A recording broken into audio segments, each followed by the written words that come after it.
Untuk mula simpan emas, ramai beranggapan mereka perlu tunggu harga turun atau ada modal yang besar. Sebenarnya, dengan akaun emas Gap atau Gold Accumulation Program bersama Public Gold, anda boleh mula simpan emas mengikut bajet anda, bukan mengikut harga pasaran. Gap membolehkan anda membeli emas serendah RM100 sahaja tanpa perlu fikir berapa gram atau berapa harga semasa.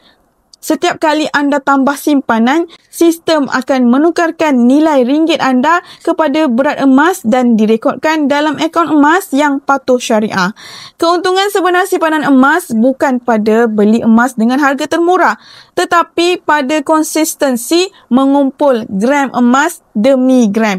Bulan demi bulan, inilah strategi yang digunakan oleh ramai penyimpan emas yang berjaya. Tanpa sedar, simpanan mereka membesar jadi ratusan gram, bahkan kilogram emas. Jika anda masih menunggu harga emas terendah untuk bermula, anda mungkin akan terus menunggu dan terlepas peluang. Dengan Gap, anda boleh mula hari ini juga walaupun dengan bajet yang kecil. Mulakan langkah pertama anda beli emas mengikut bajet, bukan mengikut harga.